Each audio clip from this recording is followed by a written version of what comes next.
Hello दोस्तों, मैं कमल कुमार आपके अपने YouTube चैनल कृष्णा क्लासेस पे हार्दिक स्वागत करता हूं। दोस्तों, जैसा कि आप लोगों को पता है कि हम लोग जीएस के क्रम में मॉडर्न हिस्ट्री का पार्ट शुरू किए थे और मॉडर्न हिस्ट्री में हमने अपनी पहली क्लास में देख लिया था कि हमारे देश में यूरोपीय कंपनियां कैसे आई, किस रास्ते से आई, या कैसे स्पेन और पुर्तगाल दो देश मिल करके हमारे इंडिया की खोज करने के निकलते हैं। और उस क्रम में 1498 ईस्वी में वास्को डी गामा अपने भारत की खोज करने में सफल होता है। और फिर उसके बाद हमने देखा कि कैसे पुर्तगाली ईस्ट इंडिया कंपनी का अपने भारत में वर्चस्व बढ़ा और वर्चस्व के साथ साथ यहाँ पे उनका प्रभाव क्या पड़ा। तो आज उसी क्रम में दोस्तों हम लोग देखेंगे अगली कंपनी जो हमारे यहाँ दूसरी कंपनी आई थी, डच ईस्ट इंडिया कंपनी। तो अगली कंपनी हमारी कौन सी है? अगली कंपनी है भैया डच ईस्ट इंडिया कंपनी। देखिए दोस्तों, आपको उस दिन बताए थे कि आपके यहाँ सबसे पहले पुर्तगाली ईस्ट इंडिया कंपनी भारत आई थी, या उसके पहले आपको हम उस दिन एक चर्चा किए थे भैया कि अगर आपको याद करना हो या ना याद हो तो आप PDEDF ये 5 वर्ड आप याद कर लेंगे। उन 5 वर्ड के याद करने के क्रम में या 5 वर्ड याद करने के बाद आपको आसानी से चीज़ें याद हो जाती हैं कि हमारे भारत में कंपनियों के आगमन का क्रम क्या रहा। P पुर्तगाली ईस्ट इंडिया कंपनी, फिर उसके बाद आई हमारे यहाँ डच ईस्ट इंडिया कंपनी, फिर उसके बाद हमारे यहाँ आई ब्रिटिश ईस्ट इंडिया कंपनी, उसके बाद हमारे यहाँ आई डेनिश ईस्ट इंडिया कंपनी, फिर अंततः या अंत में हमारे यहाँ आई फ्रांसीसी ईस्ट इंडिया कंपनी। और आपको बताए हैं कि सबसे पहले आपके भारत में आई हमारी पुर्तगाली ईस्ट इंडिया कंपनी, जो आपके भारत में कब आती है तो आपके भारत में वो कंपनी की स्थापना करते हैं 1503 ईस्वी में कोचीन में, और सबसे पहले आए और ये आपके सबसे अंत में गए। और सबसे अंत में गए कहाँ से? सबसे अंत में गोवा से गए। तो दोस्तों, आज हम लोग अपनी अगली कंपनी या डच ईस्ट इंडिया कंपनी के बारे में पढ़ेंगे। तो डच ईस्ट इंडिया कंपनी में डच ईस्ट इंडिया कंपनी, देखिए दोस्तों, वैसे तो डच ईस्ट इंडिया कंपनी से आपके यहाँ बहुत ज़्यादा क्वेश्चन नहीं पूछे जाते हैं, फिर भी अब हमारे यहाँ कंपनी आई हैं या हमारे सिलेबस में होता है तो इसलिए हमको ये पढ़ना होता है। तो एक तरफ दोस्तों हम लोग देख रहे थे कि जब हमारे देश में एक पुर्तगाली ईस्ट इंडिया कंपनी आई, पुर्तगाली ईस्ट इंडिया कंपनी अपना वर्चस्व किस तरीके से बढ़ाई, तो वैसे ही इन्हीं का पीछा करते हुए हमारे भारत की तरफ एक कंपनी आती है आपके यहाँ डच ईस्ट इंडिया कंपनी। अब इस कंपनी से सबसे पहला क्वेश्चन जो पूछा जाता है आपके यहाँ, वह क्वेश्चन पूछता है कि इस कंपनी की स्थापना कब की गई। तो इस कंपनी की स्थापना के बारे में उस दिन भी आपको बताए थे भैया कि इसमें 2 डेट आपको थोड़ी सी कंफ्यूज करती है। एक डेट यहाँ पे आपको कहीं कहीं दिखाई देता है 1595, या एक दूसरी डेट आपको दिखाई देती है 1602 ईस्वी में। अब इसमें जो दूसरी डेट होती है 1602 ईस्वी, इसी का सर्वमान्य या ज़्यादातर मान्यता इसी डेट को लेकर होती है, यही डेट आपके यहाँ सबसे ज़्यादा माना जाता है। तो कंपनी आपके यहाँ 1602 ईस्वी में स्थापित होती है और 1602 ईस्वी में यह कंपनी की जो स्थापना की गई वह की गई थी डच या डच, या इसी को आज, या पहले हम लोग इसी को जानते थे हॉलैंड के नाम से, या आज इसी को हम लोग जानते हैं नीदरलैंड के नाम से। अब इस कंपनी की स्थापना हुई और कंपनी आपके भारत में आकर के अपनी जो पहली फैक्ट्री स्थापित करती है वो 1605 ईस्वी में ये अपनी पहली फैक्ट्री स्थापित करते हैं। और ये अपनी पहली फैक्ट्री कहाँ पे स्थापित करते हैं? तो ये पहली फैक्ट्री अपनी स्थापित करते हैं भैया मसूलीपट्टनम में। अब देखिए, ये लोग मसूलीपट्टनम या ये लोग आंध्र प्रदेश की सीमा की तरफ ये लोग गए क्यों? या जैसा कि आप लोगों को पता है कि जब ये लोग आए थे, या आपके भारत में कोई भी अगर यूरोपीय अगर आ रहा है तो वह आपका प्रवेश करेगा इस तरफ से, आप कह सकते हो पश्चिमी घाट की तरफ से, या आप केरला, कर्नाटक और आपके गुजरात, महाराष्ट्र की तरफ से। लेकिन ये लोग अपनी फैक्ट्री इस क्षेत्रों में आपके पूर्वी घाट की तरफ क्यों स्थापित कर रहे हैं? तो इसका एक रीजन था, वह रीजन था भैया कि जब ये लोग आपके भारत में आए हैं उस दौरान आपके भारत में जो वर्चस्व चल रहा है वो आपके पुर्तगाली ईस्ट इंडिया कंपनी का चल रहा है। और पुर्तगाली ईस्ट इंडिया कंपनी अपना इतना वर्चस्व फैलाई है कि इन जलीय क्षेत्रों में किसी भी दूसरे व्यक्ति की आने की हिम्मत नहीं हो रही है। तो ये लोग आए और इनको एक स्थान मिला, जो खाली क्षेत्र वह मिला आंध्र प्रदेश के क्षेत्र में मसूलीपट्टनम का क्षेत्र, और मसूलीपट्टनम के क्षेत्र में ये लोग अपनी पहली फैक्ट्री या पहली कोठी स्थापित करते हैं और वहीं से ये लोग अपना कामकाज शुरू किए। अब कामकाज शुरू करने के बाद भैया समय होता है आपके यहाँ 1610 ईस्वी का समय। 1610 ईस्वी में ये लोग क्या करते हैं, एक स्थान है आपके यहाँ चंद्रगिरी, उस समय एक स्थान हुआ करता था चंद्रगिरी, और चंद्रगिरी में राजा थे, चंद्रगिरी के जो लोकल राजा थे उनसे ये डच वाले क्या करते हैं, तो उनसे एक जमीन का टुकड़ा या जमीन उनसे लीज पे लेते हैं, जमीन उनसे लीज पे लेते हैं, जमीन उनसे भाड़े पे लेते हैं और भाड़े पे लेने के बाद वहां से ये अपना कामकाज शुरू करते हैं। और बाद में भैया ये जिस जमीन को ये लीज पे लिए थे, ये चंद्रगिरी वर्तमान में कहाँ पड़ता है, चंद्रगिरी वर्तमान में आपके तमिलनाडु में पड़ता है। कहाँ पड़ता है भैया, तो यह तमिलनाडु में पड़ता है और तमिलनाडु के क्षेत्र में पड़ता है। यहाँ पे ये लोग जमीन को लीज पे लिए और लीज पे लेने के बाद कुछ समय पश्चात यहीं पे जो तमिलनाडु का क्षेत्र था, जिस जमीन को ये लोग चंद्रगिरी के राजा से लीज पे लिए थे, वहां पे एक स्थान है, और स्थान कौन सा है, तो पुलिकट स्थान है, जहां पे आज आपको पुलिकट झील वगैरह का क्षेत्र आपको दिखाई देता है। इस स्थान को ये लोग क्या करते हैं भैया, इस स्थान को डच ईस्ट इंडिया कंपनी वाले अपना मुख्यालय बना लेते हैं, मतलब यहाँ से अपना कामकाज शुरू कर दिए। अब कामकाज शुरू किए, इसके बाद में अब ये लोग उत्तर की तरफ, या आप कह सकते हो कि पश्चिमी घाट की तरफ, केरला, कर्नाटक और सूरत की तरफ बढ़ना प्रारंभ हो गए।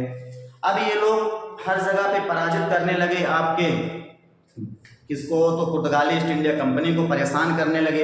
अब वो इनके डर के मारे, अब पुर्तगाली ईस्ट इंडिया कंपनी इनसे थोड़ी सी कमजोर थी, वह अपना सिमटते हुए चले गए उत्तर की तरफ, या आप कह सकते हो सूरत और मुंबई की तरफ। तो इसी क्रम में एक क्वेश्चन भी है यहाँ से और पूछा जाता है कि जब ये लोग तमिलनाडु में अपनी फैक्ट्री का मुख्यालय बनाए थे, तो उसी दौरान इन लोगों ने यहाँ पे सोने की मुद्रा भी डाली, सोने की मुद्रा भी ढाली। अब ये सोने की मुद्रा ढाली, तो अब तक आपके भारत में किसी दूसरे व्यक्ति, किसी विदेशी व्यक्ति के द्वारा कोई भी मुद्राएं आपके यहाँ जारी नहीं की गई थी। पहले आपके डच थे जिनके द्वारा सेना अपना मुख्यालय बनाया गया, और मुख्यालय के क्षेत्रों से ही उन्होंने अपनी एक टकसाल भी लगा ली और वहां से ये लोग ढलाई करने लगे सोने की मुद्रा।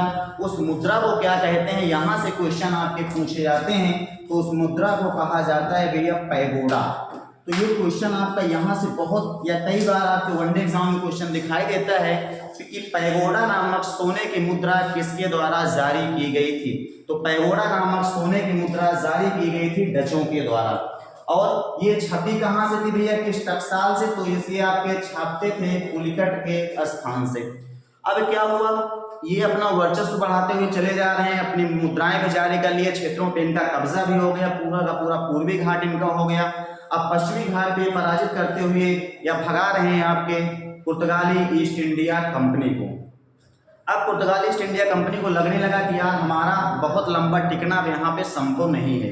रीजन क्या है, तो डच हम पे भारी पड़ रहे हैं, लगातार हमको युद्ध में पराजित कर रहे हैं। तो उसी के क्रम में ये लोग देखते हैं कि यार आपके भारत में यहाँ तक ब्रिटिश ईस्ट इंडिया कंपनी का भी आगमन हो चुका होता है। जैसे कि पिछले क्लास में आपको बताए थे कि आपके यहाँ जो ब्रिटिश ईस्ट इंडिया कंपनी होती है, ब्रिटिश ईस्ट इंडिया कंपनी आपके भारत में कब आती है, तो ब्रिटिश ईस्ट इंडिया कंपनी की जो स्थापना होती है भैया, तो ब्रिटिश ईस्ट इंडिया कंपनी की स्थापना होती है 1600 ईस्वी में। और ये कंपनी आपके भारत में एक आगे आपको बताएंगे एक व्यक्ति होता है, नाम क्या होता है, कैप्टन हॉकिंस। कैप्टन हॉकिंस नामक व्यक्ति 1608 ईस्वी में यहाँ पे आ जाता है। उसके बाद ये लोग 1611 में अपनी कंपनी की स्थापना करते हैं और यहाँ पे कामकाज शुरू कर देते हैं। अब पुर्तगालियों को लगने लगा कि यार अब हम पराजित हो रहे हैं डचों से, अब इनका कोई न कोई या इनकी कोई न कोई व्यवस्था करनी होगी जिससे हम यहाँ पे लंबे समय तक टिक सकें। अब इन लोगों ने क्या देखा, तो इनको एक रास्ता सूझा, और वह रास्ता क्या था भैया? तो वह रास्ता था वैवाहिक संबंधों का, वैवाहिक संबंधों का। तो अब आपके दिमाग में एक चीज आएगा कि यार वैवाहिक संबंध, एक व्यक्ति है पुर्तगाल का, एक व्यक्ति है आपके ब्रिटेन के, इनके बीच वैवाहिक संबंध कैसे हो सकते हैं? तो इसी के बीच भैया समय आएगा आपका 1661 ईस्वी का शासनकाल। 1661 ईस्वी में आपके ब्रिटेन के एक राजकुमार होते हैं, ब्रिटेन के एक राजकुमार होते हैं जिनका नाम होता है चार्ल्स द्वितीय। ब्रिटेन के राजकुमार चार्ल्स द्वितीय होते हैं, और इसी के साथ एक आपकी पुर्तगाल की महारानी होती हैं, या सॉरी पुर्तगाल की राजकुमारी। कौन भैया? तो पुर्तगाल की राजकुमारी होती हैं, पुर्तगाल की राजकुमारी। इनका नाम आपसे पूछा जाता है तो कहीं कहीं आपको ब्रंगेजा कैथरीन नाम दिखाई देता है, ब्रंगेजा कैथरीन, या कहीं कहीं ब्रिंगेजा कैथरीन, या ब्रंगेजा, या इसी को आपको कहीं कहीं ब्रिंगेजा कैथरीन भी दिखाई देगा। इसमें कंफ्यूज होने की आवश्यकता नहीं है। अब देखिए भैया, अब पुर्तगालियों को लगा कि यार हम एक काम करते हैं कि अपने यहाँ की राजकुमारी का विवाह हम करा देते हैं, किससे? ब्रिटिश राजकुमार से।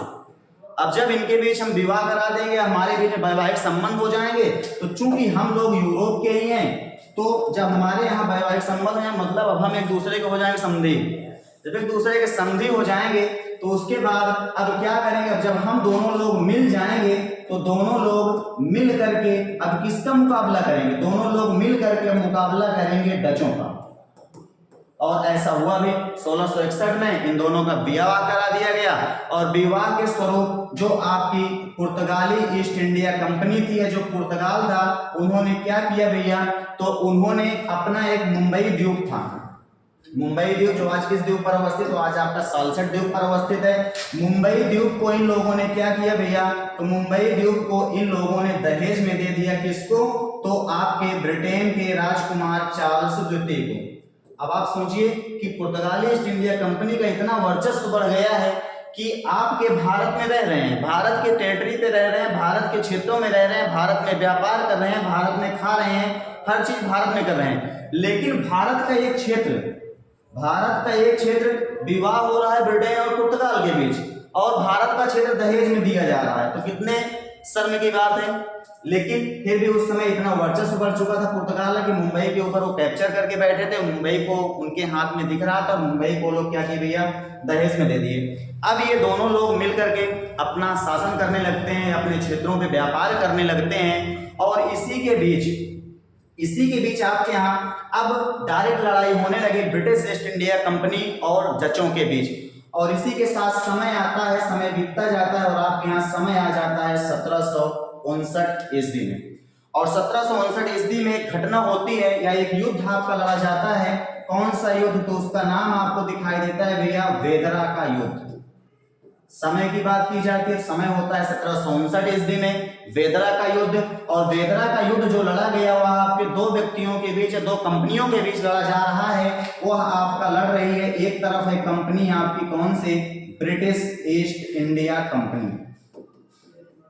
ब्रिटिश ईस्ट इंडिया कंपनी, और एक तरफ आपका युद्ध लड़ रहा है, दूसरे में वर्सेस में युद्ध आपका लड़ रहे हैं Dutch east India company, Dutch east India company.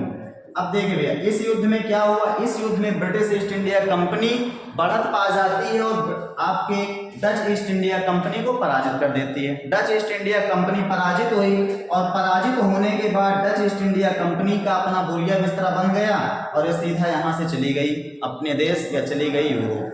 अब यहाँ से कभी कभी एक क्वेश्चन आपके यहाँ पूछा जाता है भैया, वो क्वेश्चन क्या होता है? तो क्वेश्चन आपके यहाँ पूछा जाता है कि जैसे आपके यहाँ जब पुर्तगाली ईस्ट इंडिया कंपनी आई थी, तो पुर्तगाली ईस्ट इंडिया कंपनी यहाँ पे क्या करने आई थी? तो पुर्तगाली ईस्ट इंडिया कंपनी यहाँ पे सबसे पहला चीज होती है भैया, मसालों का व्यापार करने आए थे। दूसरा क्या करने आए थे? तो दूसरा वो लोग बाद में यहाँ पे सूती वस्त्रों का भी व्यापार करने लगे। तीसरा क्या काम था? तो तीसरा काम ये था कि वो लोग आपके यहाँ धर्म परिवर्तन को बढ़ावा दिया और ईसाई धर्म का प्रचार प्रसार करने लगे थे। लेकिन जब हम लोग डचों की बात करते हैं तो डचों के क्रम में भैया जस्ट इसका अपोजिट होता है। डच आपके भारत में जो आए थे, या भारत के क्षेत्रों में जब वो आए, तो भारत के क्षेत्रों में उनका टारगेट मसाला नहीं था, या मसाले के व्यापार करने के लिए वो भारत में नहीं आए थे। रीजन क्या था?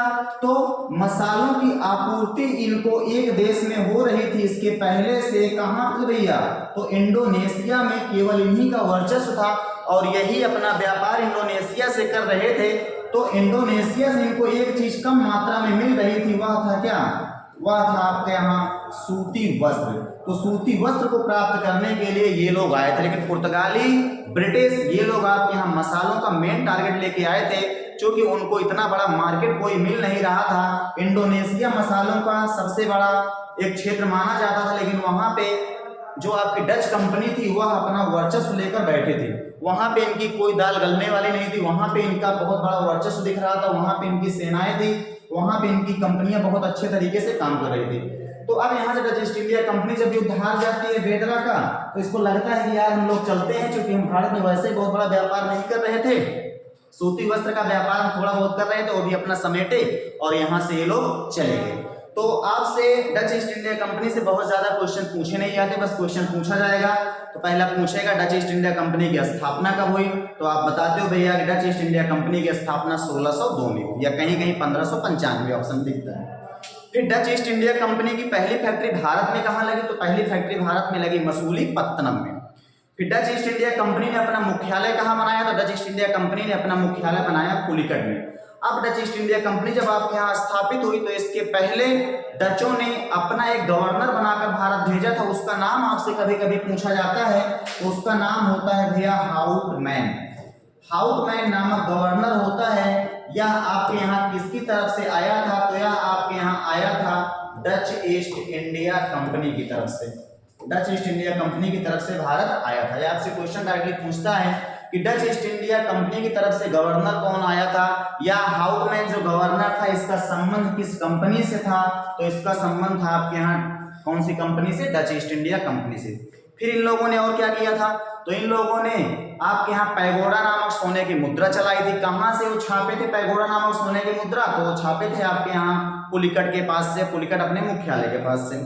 ये यहाँ से कब गए? तो यहाँ से भी 1759 में वेदरा का युद्ध होता है, और उसी युद्ध के बाद ये लोग क्या करते हैं? ये लोग यहाँ से पलायन कर जाते हैं और अपने भारत से वो लोग बाहर चले जाते हैं। अब भारत में दो कंपनियां एक बड़े स्तर से वर्चस्व अपना दिखा रही हैं, एक है पुर्तगाली ईस्ट इंडिया कंपनी, एक है आपके यहाँ ब्रिटिश ईस्ट इंडिया कंपनी। अब इसमें भी जो आपको आगे दिखेगी बड़े स्तर में, वह आपको दिखेगी ब्रिटिश ईस्ट इंडिया कंपनी। तो आगे हम लोग देखते हैं भैया किसके बारे में पढ़ेंगे। तो आगे हम लोग देखते हैं British east India company, British east India company. अब सबसे ज्यादा जो आपके क्वेश्चन पूछे जाते हैं वह क्वेश्चन आपके मात्र 3 कंपनियों से पूछे जाते हैं। पहला पुर्तगाली ईस्ट इंडिया कंपनी, दूसरा ब्रिटिश ईस्ट इंडिया कंपनी, और तीसरा आपके यहाँ फ्रांसीसी। और इन तीनों में सबसे ज्यादा जो होता है भैया वो क्वेश्चन जो बनता है वो आपका क्वेश्चन बनता है ब्रिटिश ईस्ट इंडिया कंपनी से। ब्रिटिश ईस्ट इंडिया कंपनी से क्वेश्चन क्या क्या बनते हैं? अब देखिए सबसे पहला क्वेश्चन भैया आपसे क्या पूछता है? सबसे पहला क्वेश्चन पूछता है कि ब्रिटिश ईस्ट इंडिया कंपनी की स्थापना कब हुई थी? तो ब्रिटिश ईस्ट इंडिया कंपनी की स्थापना होती है 1600 ईस्वी में। यहाँ भी आपको थोड़ा सा कंफ्यूजन दिखता है ईयर में। ईयर में कंफ्यूजन क्या दिखता है भैया? कहीं कहीं किसी बुक में आपको दिखाई देगा कब 1599 ईस्वी में, 1699 1599।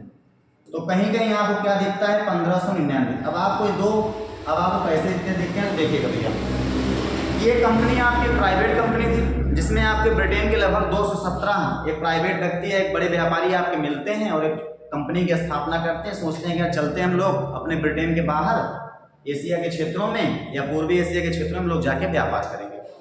तो ये लोग कंपनी की स्थापना कब करते हैं भैया? 1699 में। लेकिन अब इनको यूरोप के बाहर या इनको ब्रिटिश के बाहर आकर के इनको व्यापार करना था, तो इनको परमिशन लेना था वहां के राजा से या वहां की महारानी से।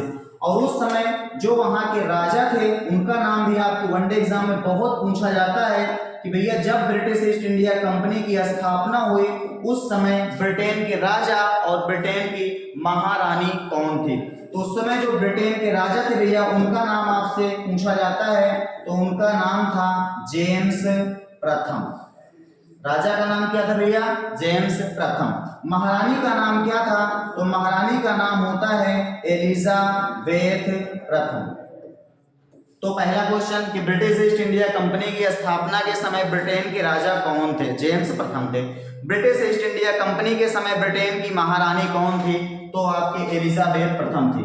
फिर इसके बाद एक क्वेश्चन आपके यहाँ पूछा जाता है आपके भारतीय राजा से। वो क्वेश्चन क्या होता है भैया?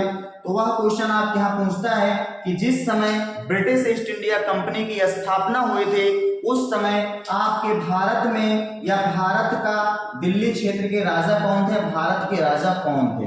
तो भारत के सम्राट उस समय थे भैया अकबर। कौन था सम्राट? अकबर था।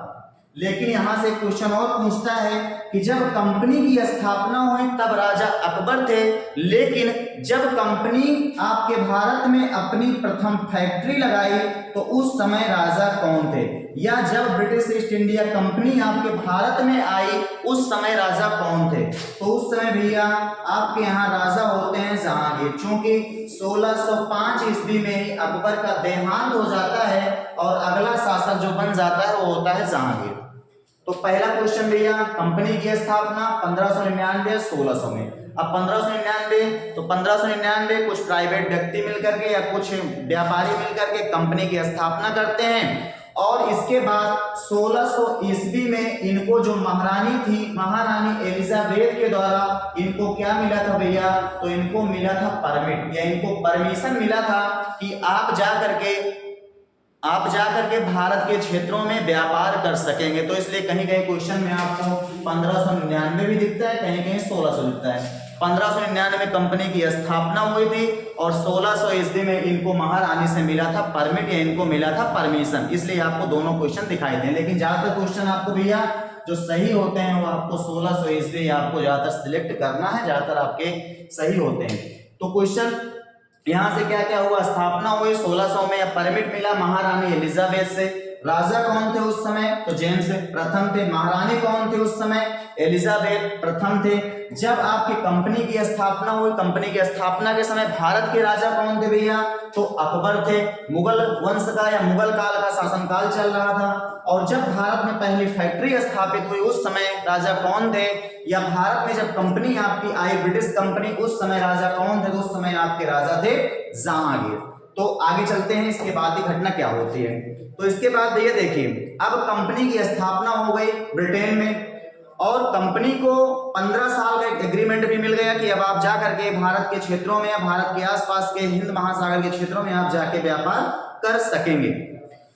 अब यहाँ पे भैया सबसे पहले व्यक्ति जो कंपनी का काम देखने के लिए आता है उसका नाम होता है John Milton hall. John Milton hall करके एक व्यक्ति आता है 1604 ईस्वी में। 1604 ईस्वी में एक व्यक्ति आता है, नाम क्या होता है इसका? जॉन मिल्टन हॉल करके आता है। लेकिन इसका नाम आपके वनडे एग्जाम में यहाँ से क्वेश्चन पूछा नहीं जाता। रीजन भैया, तो यह व्यक्ति आपके यहाँ मात्र कंपनी कामकाज देखने के लिए आता है, कंपनी के लिए ऐसा कोई काम किया नहीं जिसकी वजह से इसका क्वेश्चन पूछा जाता है। इसके बाद में जो आपके यहाँ सबसे ज्यादा क्वेश्चन पूछा जाता है वह आपके यहाँ जहांगीर के राज दरबार में भैया एक व्यक्ति आपके यहाँ भारत आता है, वह आता है 1608 ईस्वी में। और 1608 ईस्वी में जो आपके भारत आया था व्यक्ति, वो व्यक्ति कौन था? तो इसका क्वेश्चन आपके यहाँ पूछा जाता है। कौन आता है भैया? तो वह आता है कैप्टन हॉकिंस। कौन आया था? कैप्टन हॉकिंस आया था। कैप्टन हॉकिंस 1608 ईस्वी में आता है भैया। वह किसके नाम का पत्र लेकर आता है? तो पत्र लेकर आता है अकबर के नाम का। क्योंकि जब यह भारत के लिए निकला था या कंपनी की स्थापना हुई थी उस समय शासक थे आपके अकबर। लेकिन जब यह पहुंचा तो यह पहुंचता है, देखता है कि यार राजा तो बैठे हैं जहांगीर। अब जहांगीर के दरबार में गया तो जहांगीर के दरबार में जाकर के यह जहांगीर से मिलता है। ठीक है, तो पहला व्यक्ति आया कौन भैया? कैप्टन हॉकिंस आया। एक क्वेश्चन यहाँ से आपसे और पूछा जाता है भैया, जो आपके यहाँ ब्रिटिश ईस्ट इंडिया कंपनी का कारोबार कराने के लिए जो व्यक्ति आपके भारत में आ रहा है कैप्टन हॉकिंस के नाम से, यह किस जहाज से आया था? तो कभी कभी क्वेश्चन आपको दिखता है, तो यह किस जहाज से आया था भैया? तो यह आया था आपके यहाँ हेक्टर नामक जहाज से।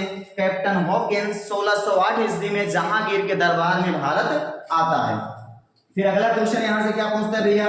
तो अगला क्वेश्चन पूछता है या जहांगीर के दरबार में जाता है और जहांगीर से अपनी कंपनी की विशेषताओं के बारे में चर्चा है भैया कि हम किस उद्देश्य से आए हैं, कंपनी की स्थापना करेंगे और कंपनी का कामकाज कैसे करेंगे या कैसे आपको फायदा हो, कैसे हमें फायदा हो, कैसे देश को फायदा होगा, सारा विशेषताओं के बारे में चर्चा करता है। अब ये व्यक्ति भैया, ये व्यक्ति आपके जो कैप्टन हॉकिंस आया था, ये दो भाषा का बहुत बड़ा ज्ञाता व्यक्ति माना जाता है। एक भाषा थी तुर्की और दूसरी भाषा थी फारसी। और आपको पता है कि जैसे मुगल काल की जो भाषा थी उनकी राजकीय भाषा वो ज्यादातर फारसी ही प्रयोग में लाई जाती थी। तो अब जो जहांगीर था, जहांगीर भी भैया फारसी भाषा का अच्छा विद्वान था और फारसी में इससे कैप्टन हॉकिंस बात करता है और उसकी विद्वता से खुश होकर के जहांगीर ने इसको एक उपाधि दी जो आपके यहाँ कई बार वनडे एग्जाम में दिखाई देती है। उस उपाधि का नाम क्या था? तो इसे भैया इंग्लिश खां की उपाधि से नवाजा।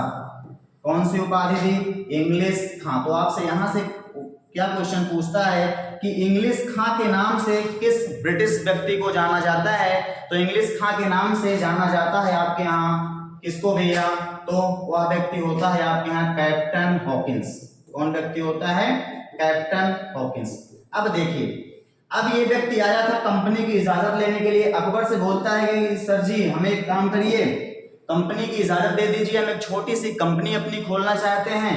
और कहाँ के क्षेत्रों में? तो सूरत के क्षेत्रों में कंपनी खोलना चाहते हैं और कंपनी से हमें भी फायदा होगा, आपको भी फायदा होगा। लेकिन जहांगीर को लगा कि यार ये लोग आए हैं और इनके पहले हमारे यहाँ वर्चस्व में जो है पुर्तगाली ईस्ट इंडिया कंपनी बैठी है और पुर्तगाली ईस्ट इंडिया कंपनी का जलीय क्षेत्रों में इतना वर्चस्व है कि जब हमारे जहाज जा रहे हैं तो उनको भी टैक्स वगैरह देने पड़ रहे हैं, तो हम इनको कंपनी खोलने की इजाजत नहीं दे सकते।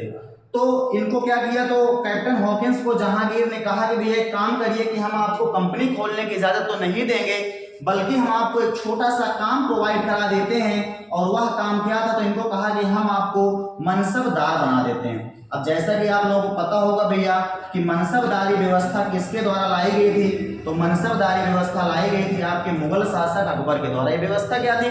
तो इस व्यवस्था के अंतर्गत भैया जो सैनिक होते थे उनको रैंक वाइज जज किया जाता। जो बड़े सैनिक होते थे उनको ज्यादा घोड़े रखने की इजाजत होती थी, उनको ज्यादा पैसे मिलते थे। तो इस टाइप का कुछ काम, छोटा मोटा काम इसको मनसबदार का प्रोवाइड करा दिया। और इसको कितने का मनसबदार? तो इसको 400 का मनसबदार दे दिया और ये व्यक्ति अपना काम करने लगा।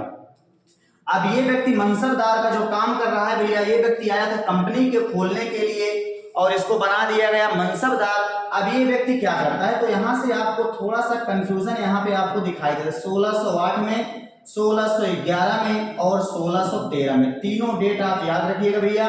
तीनों डेट आपके यहाँ एग्जाम में देखी जाती है, एग्जाम में दिखाई देती है। अब क्या होता है? तो कैप्टन हॉकिंस कंपनी खोलने के लिए आया है, खोलना चाहता है सूरत में, लेकिन इसको दे दिया गया मनसबदार। जहांगीर ने उसको कंपनी खोलने की इजाजत नहीं दी। तब वो व्यक्ति उसी सूरत के क्षेत्रों में 1608 में ही एक अपने सैन्य अड्डा बना लिया। या आप कह सकते हो कि वहीं से अपना छोटा मोटा काम करने लगा कि भैया राजा को ये ना पता चले कि हम कोई व्यापार कर, और एक्चुअल में व्यापार हो भी नहीं रहा था, व्यापार नहीं कर रहा था। लेकिन फिर क्या किया भैया, सूरत में इनका वर्चस्व थोड़ा सा बढ़ता देख पुर्तगाली ईस्ट इंडिया कंपनी इनको वहां से हटा देते हैं। या पुर्तगाली ईस्ट इंडिया कंपनी इनके ऊपर हावी होने लगती है, तो इनको लगता है कि यार यहाँ पे हम जम नहीं पाएंगे। फिर ये सूरत से हट करके ये जाते हैं भैया आंध्र प्रदेश के क्षेत्रों में, मसूलीपट्टनम में। कब जाते हैं? 1611 ईस्वी में। कहाँ पे? मसूलीपट्टनम में। 1611 मसूलीपट्टनम वर्तमान में पड़ता है आपके आंध्र प्रदेश के क्षेत्रों में। 1611 में यहाँ पे ये लोग क्या करते हैं भैया? तो यहाँ पे ये लोग अपनी एक अस्थायी फैक्ट्री की स्थापना करते हैं।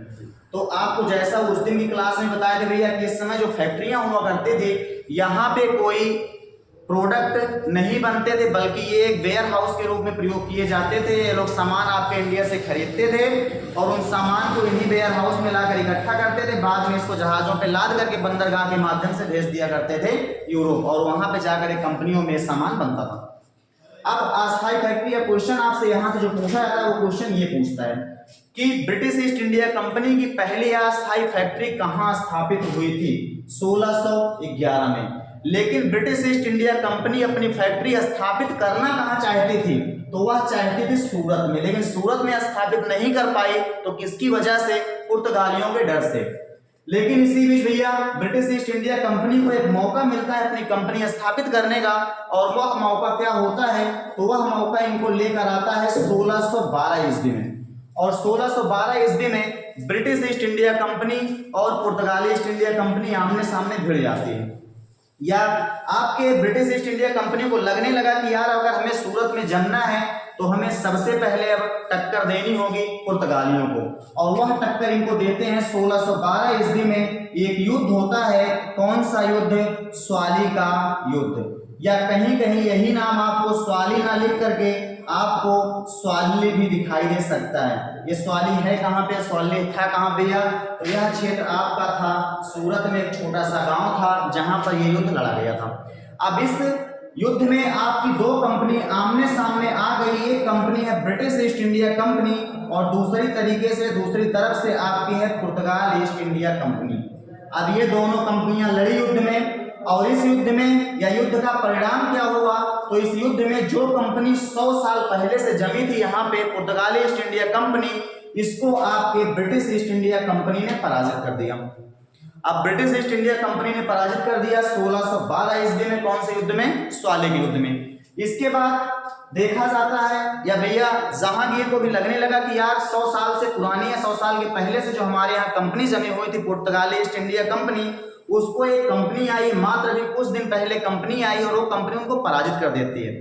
तो जहांगीर को भी लगने लगा कि यार अब हमें इनको कंपनी खोलने की इजाजत दे देनी चाहिए। मतलब कि जब ये इतने पुराने धुरंधरों को जो आपके जलीय क्षेत्रों में जलीय का स्वामी अपने आप को मानते थे, उनको जब ये मार कर भगा दिए, मार दिए, तो ये यहाँ पे अपना वर्चस्व जमा लेंगे और इनको कंपनी को खोलने की इजाजत देने में कोई बुराई नहीं, इनको दे देना चाहिए। और इसी के साथ जहांगीर ने आपके ब्रिटिश ईस्ट इंडिया कंपनी को कंपनी खोलने की इजाजत दे दी, और ये अपनी फैक्ट्री खोले कहाँ पे भैया, तो ये जहाँ पे खोलना चाहते थे वहीं पे जाकर के पुर्तगाल के नाक के नीचे अपनी फैक्ट्री की स्थापना किए 1613 ईस्वी में, और यह आपकी ब्रिटिश ईस्ट इंडिया कंपनी की पहली स्थायी फैक्ट्री बनी। तो यहाँ से देखिए भैया थोड़ा सा क्वेश्चन यहाँ पे कंफ्यूज करता है। कंफ्यूजन क्या होता है, तो आप इसको बार बार देख लीजिएगा या ये कंफ्यूजन दूर हो जाएगा। क्वेश्चन क्या है, तो क्वेश्चन पूछता है कि आपकी ब्रिटिश ईस्ट इंडिया कंपनी अपनी फैक्ट्री स्थापित करना चाहती कहाँ पे थी, तो चाहती थी सूरत में, लेकिन इनको कंपनी खोलने की इजाजत नहीं दी गई। तो ये लोग भैया छोटा मोटा काम अपना सूरत से करने लगे, लेकिन जैसे ही पुर्तगालियों को लगा कि यार ये लोग कंपनी के फिराक में हैं, तो उनको वहां से भगा दिया गया। तो ये लोग जाके जमे कहाँ पे, तो ये लोग जाके जम गए आपके मसूलीपट्टनम में 1611 में, और वहां पे अपनी एक छोटी सी फैक्ट्री खोली और वहां से कामकाज करने लगे। फिर इनको लगा कि यार यहाँ से काम अच्छा चल नहीं रहा है, हमें काम करना है तो सूरत से ही अच्छा काम करना होगा। और सूरत में जब ये लोग जमना चाहते थे तो वहां पे इनको युद्ध करना पड़ा, किससे, पुर्तगालियों से। और उस युद्ध का नाम क्या था, तो उस युद्ध का नाम होता है स्वाली का युद्ध। और इस युद्ध को या इस युद्ध में पुर्तगालियों को पराजित करने के बाद अब जहांगीर ने ब्रिटिश ईस्ट इंडिया कंपनी को कंपनी या फैक्ट्री स्थापित करने की इजाजत दे दी, और इन्होंने अपनी पहली अस्थायी फैक्ट्री की स्थापना कर दी 1613 ईस्वी में। एक क्वेश्चन भी है यहाँ से और पूछा जाता है आपके यहाँ, वह क्वेश्चन क्या होता है, तो कई बार ये वनडे एग्जाम में क्वेश्चन देखा है स्वाली के युद्ध से।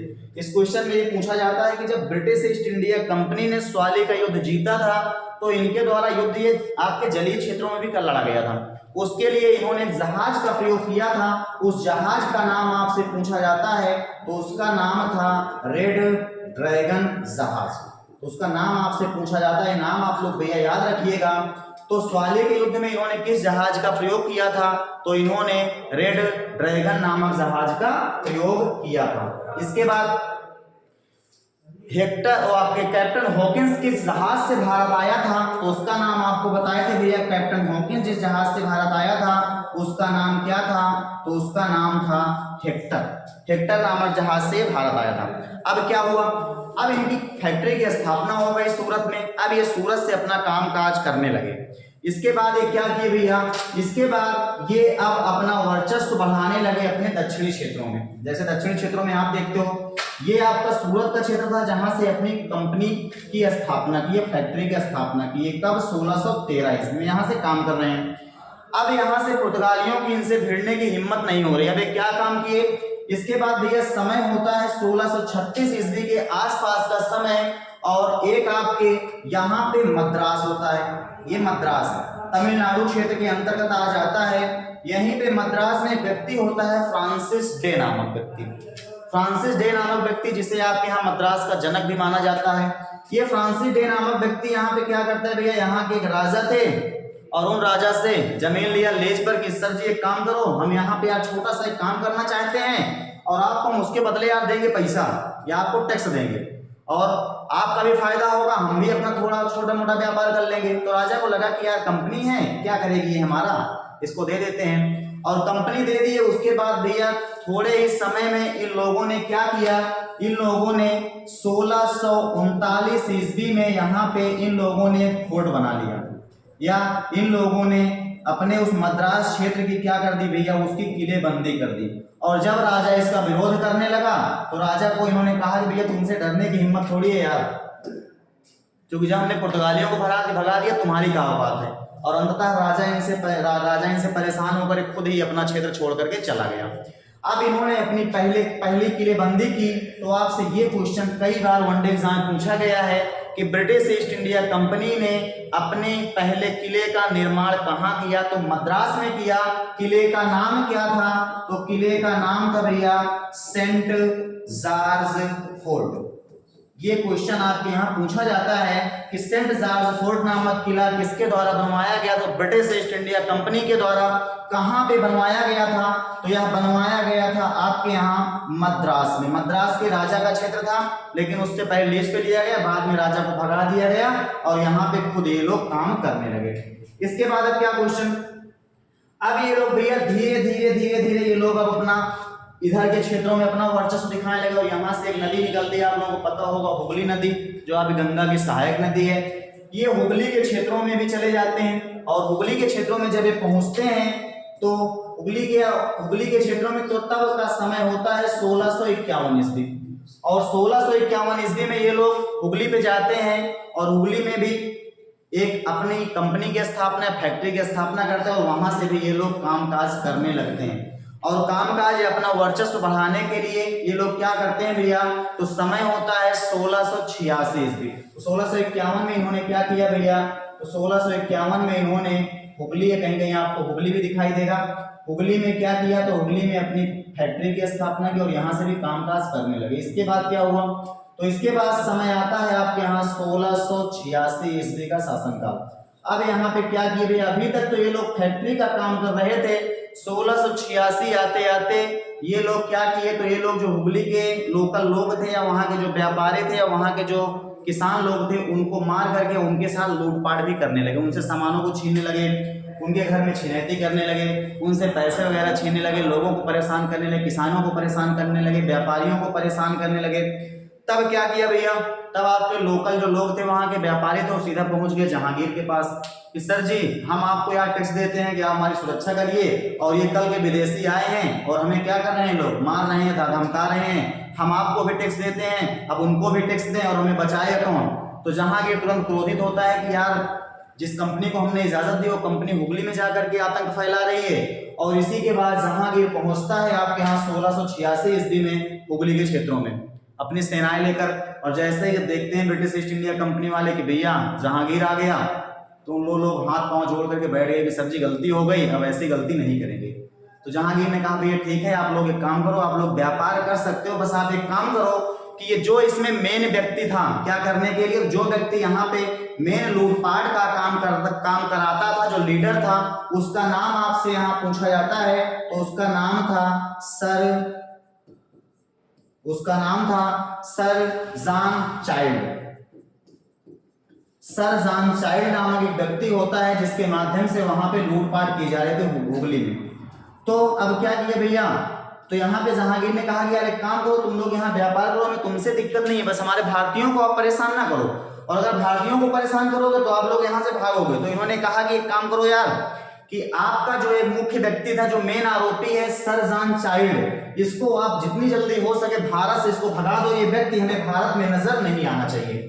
और इसी के साथ 1688 ईस्वी में जहांगीर के द्वारा किसका भैया, तो सर जॉन चाइल्ड का भारत से निष्कासन हो जाता है और इसको भारत से बाहर भगा दिया जाता है, भारत से बाहर चला जाता है। अब ये लोग कुछ ना हो या डरे सहमे से ही फिर से व्यापार करने में अपना या व्यापार पुनः ये लोग करने लगे और व्यापार करने लगे और व्यापार इनका बढ़ते बढ़ते चला गया। अब इनका जो दबदबा बना था एक जहांगीर का, ये दबदबा भैया बना रहा लगभग आप कह सकते हो कि जहांगीर के मरने के बाद भी, कि जहांगीर के मरने के बाद आपके यहाँ 1757 ईस्वी तक ब्रिटिश ईस्ट इंडिया कंपनी को ये नहीं समझ में आया कि यार जहांगीर के बाद जो भी शासक हैं, अब इतना बड़ा शासक कोई बैठा ही नहीं है दिल्ली में, या मुगल वंश का इतना बड़ा कोई शासक बैठा नहीं है। तो आप मान सकते हो कि यार जहांगीर का जो दबदबा था वो बना रहा बहुत लंबे समय तक।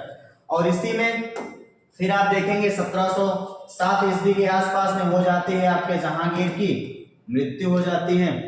और जहांगीर की मृत्यु के बाद फिर आपके यहाँ बहादुर शाह प्रथम वगैरह शासक आ जाते हैं। फिर इसी में एक क्वेश्चन आपके यहाँ से जो पूछा जाता है भैया, वो क्वेश्चन पूछा जाता है, आपके एक शासक होते हैं, नाम होता है उनका फर्रुखसियर से। फर्रुखसियर से क्या क्वेश्चन पूछा था भैया?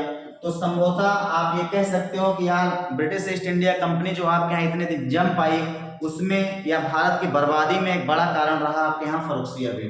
फर्रुखसियर की घटना एक आपको बताते हैं, वो घटना क्या थी भैया? तो 1717 ईस्वी का शासनकाल होता है। आपके फर्रुखसियर को एक बीमारी हो गई थी, किसी बुक में दिखाई देता है भैया वो बीमारी क्या हुई थी इसे, तो इसे फोड़ा हो गया था या फोड़े की बीमारी हो गई थी, जिससे आपके भारत का कोई भी वैद्य इसे ठीक नहीं कर पा रहा था। तो उस समय जो आपके ब्रिटिश ईस्ट इंडिया कंपनी आती थी, तो अपने साथ कंपनियां डॉक्टर भी लेके आती थी। तो ब्रिटिश ईस्ट इंडिया कंपनी से आया हुआ एक डॉक्टर क्या करता है भैया, इसके फोड़े को ठीक कर देता है।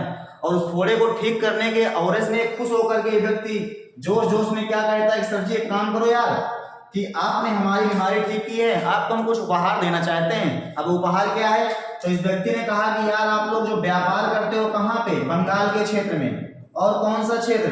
बिहार के क्षेत्र में। और कौन से क्षेत्र में? उड़ीसा के क्षेत्र में। इसने कहा कि यार एक काम करो, यहाँ पे अब हम आपको टैक्स फ्री व्यापार करने की इजाजत दे देंगे, मतलब अब आपको यहाँ पे टैक्स देने की आवश्यकता नहीं है, आप यहाँ से व्यापार कर सकते हो। और कहा जाता है कि जो आपके यहाँ भारत की बर्बादी का दौर शुरू हुआ वो यहीं से शुरू हुआ। रीजन क्या था भैया? कि आपके भारत में जो भी कंपनियां आती थी, जो भी कंपनियां रहती थी, वह व्यापार करती थी, व्यापार करने के एवज में वो हमें क्या देते थे? टैक्स। तो कहीं ना कहीं हमारी या हमारे यहाँ की अर्थव्यवस्था मजबूत होती थी। लेकिन जैसे ही फर्रुखसियर ने कहा कि भैया बंगाल बिहार उड़ीसा के क्षेत्र में आप क्या करो, टैक्स फ्री व्यापार करो, या कहा कि यार टैक्स फ्री के साथ साथ आप मात्र कितना पैसा दो, 3000 रुपया आप देना सालाना का, बस इतने में आप व्यापार कर लो, कोई दिक्कत नहीं है। और एक सूरत जैसा क्षेत्र जो इतना बड़ा क्षेत्र था, वहां से कहा कि भैया आप एक काम करना, वहां से आप हमें मात्र देना 10,000 रुपये, बस बिंदास व्यापार करो। और इन लोगों का व्यापार यहाँ से बढ़ता चला गया। और जो कंपनी आपके यहाँ व्यापार करने के टारगेट से आई थी, वो कंपनी आगे के समय में जाकर के भारत पर कब्जा करना या भारत को अपने बस में करना है, भारत पर आप कह सकते हो प्रशासनिक व्यवस्था जमाने का भी प्रयास करने लगी। तो एक तो ये दौर था आपके भारत का। और दूसरा दौर एक और हम देखते हैं भैया कि आपके यहाँ 1707 में जहांगीर की मृत्यु होती है, उसके बाद आपके यहाँ जो एक लंबा दौर गुजरता है, जब तक आपके ब्रिटिश ईस्ट इंडिया कंपनी किसी भी राजा को परेशान नहीं किए, क्योंकि सब डर रहे थे कि भैया कहीं ना कहीं जो आपके जो भी राजा बैठे हैं, जहांगीर के वंशज ही बैठे हैं, इनमें हो ना हो इतनी बड़ी व्यवस्था या इतना बड़ा साम्राज्य एकाएक समाप्त नहीं होता। लेकिन इन लोगों को लग गया कि यार अब वो व्यवस्था नहीं बैठी है, अब वो राजा नहीं बैठे हैं। कब लगा भैया? तो 1739 का समय होता है, 1739 का समय होता है, जब आपके यहाँ एक ईरान का आक्रमणकारी, नाम क्या होता है भैया? नादिर शाह। बहुत बड़ा नाम इसका नहीं था, बस अब हमारे देश में आक्रमण किया इसलिए हम लोग पढ़ते हैं, बाकी बहुत बड़ा नाम ये नहीं था। नादिर शाह एक छोटा सा आक्रमणकारी जो कहां से आया था भैया? जो ईरान का एक आक्रमणकारी था, वो आपके भारत पर आक्रमण करता है। और इस समय आपके भारत में जो राजा बैठे हैं, वो आपके बैठे हैं मोहम्मद शाह रंगीला। मोहम्मद शाह रंगीला। अब मोहम्मद शाह रंगीला क्या करते हैं भैया? इनसे कोई युद्ध नहीं हुआ, ये व्यक्ति देखता है कि यार हमारे ऊपर आक्रमण हो रहे हैं, ये अपना दरबार छोड़कर भाग गया, पूरा क्षेत्र छोड़कर भाग गया। और नादिर शाह क्या करता है? यहीं पे जो आपके तख्ते ताऊस था, जो आपके शाहजहां के द्वारा बनाया गया था, या उसको उठा ले गया। और अब ब्रिटिश ईस्ट इंडिया कंपनी को लगा कि यार अब भारत में वो सत्ता या वो शासक बैठे ही नहीं है, जो कभी जहांगीर, शाहजहां, औरंगजेब, अकबर, हुमायूं, बाबर वाले थे, अब तो केवल नाम मात्र के शासक हैं कि केवल भौकाले बनाते हैं, बाकी इनके अंदर कुछ है वही नहीं। अब भारत के ऊपर कब्जा भी कर सकते हैं, भारत पे अपनी सत्ता को भी जमा सकते हैं। और इसी के बाद आप देखेंगे कि महज आपके यहाँ 1739 की घटना होती है और आगे 1757 में ये लोग बंगाल के क्षेत्रों पे एक प्लासी का युद्ध लड़ लेते हैं।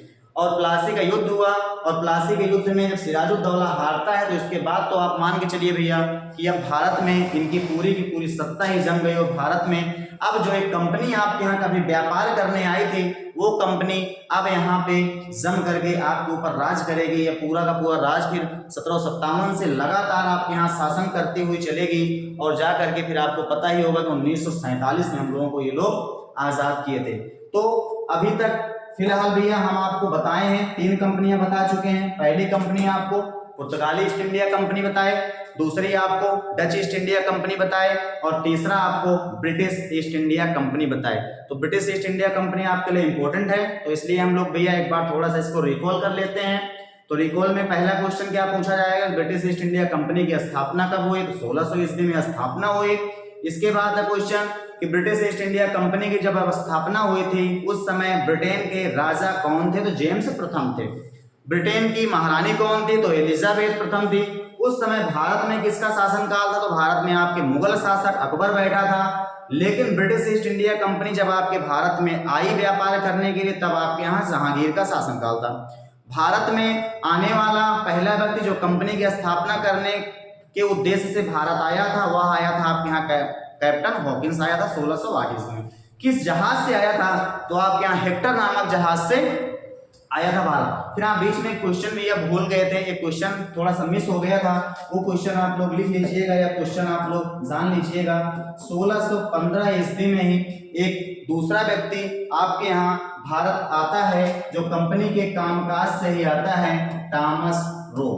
और ये व्यक्ति भी आपके यहाँ कंपनी के लिए बहुत काम करता है, यहीं से कंपनी आपकी एक अपना वर्चस्व जमा पाती है भारत में। तो 1608 में आया कैप्टन हॉकिंस, 1615 में आया थॉमस रो। इसके बाद इन्होंने क्या किया भैया? तो इसके बाद इन्होंने मद्रास के राजा से लीज पे लिया एक उनका क्षेत्र और बाद में वहां पे किलेबंदी की। किलेबंदी की, उस किले का नाम क्या था? तो किले का नाम होता है सेंट जॉर्ज फोर्ट। कब? 1639 ईस्वी में। फिर इसके बाद क्या हुआ भैया? ये लोग हुगली के क्षेत्रों में गए। 1651 में लोग हुगली में अपना किला बनाए। फिर 1686 में लोग हुगली के लोगों को लूटने लगे और जहांगीर ने इनको भगाने का प्रयास किया।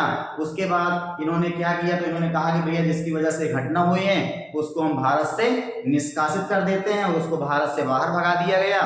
फिर ये लोग अपना कामकाज करने लगे और इसी क्रम में आते आते 1698 ईस्वी के आसपास ये लोग वहां पे एक किला और बना लेते हैं, यहाँ पे कलकत्ता या हुगली के क्षेत्रों में। कलकत्ता के क्षेत्रों में कहीं कहीं आपको 1696 में दिखाई देता है ऑप्शन में, या कहीं कहीं आपको 1698 में दिखाई देता है। इसमें क्या होता है भैया? तो ये लोग अपना एक किला बनाते हैं कलकत्ता में के क्षेत्रों में, जिससे हम लोग आज जानते हैं किस नाम से। उस समय भी इसका नाम क्या था? फोर्ट विलियम था। बाद में यही 1800 ईस्वी में लॉर्ड वेलेस्ली का दौर आएगा, जब यहाँ पे फोर्ट विलियम कॉलेज की स्थापना करेगा। ये वही फोर्ट विलियम था।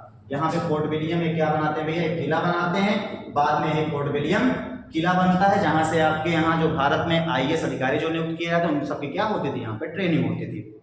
ठीक है, तो ये दौर था आपके यहाँ ब्रिटिश ईस्ट इंडिया कंपनी का। फिर इसके बाद जहांगीर की मृत्यु होती है, फर्रुखसियर आता है। फर्रुखसियर बंगाल, बिहार, उड़ीसा की दीवानी को फ्री कर देता है, टैक्स फ्री व्यापार करने की इजाजत दे देता है। और आपके भारत में फिर नादिर शाह का आक्रमण होता है और वहां से लगने लगा ब्रिटिश ईस्ट इंडिया कंपनी को कि अब भारत में हम लोग एक अच्छा व्यापार ही नहीं कर सकते, बल्कि भारत के ऊपर हम लोग कब्जा भी कर सकते हैं, या भारत के ऊपर कब्जा होता है। तो अब आगे का जो युद्ध होगा हमारा प्लासी का युद्ध, तो हम लोग भैया बाद में पढ़ेंगे। पहले अभी जो हमारी 2 कंपनियां बच रही हैं, एक हमारी डेनिश ईस्ट इंडिया कंपनी, एक हमारी फ्रांसीसी ईस्ट इंडिया कंपनी। तो पहले हम इन दोनों के बारे में चर्चा करेंगे, उसके बाद फिर हम लोग आगे की हिस्ट्री पढ़ेंगे। तो आज तो ये क्लास भैया आज यहीं तक रखते हैं, जो क्लास अब लंबी हो रही है, और आगे आपको नेक्स्ट वीडियो अब कल मिलेगी। तब तक के लिए धन्यवाद, थैंक यू, जय हिंद।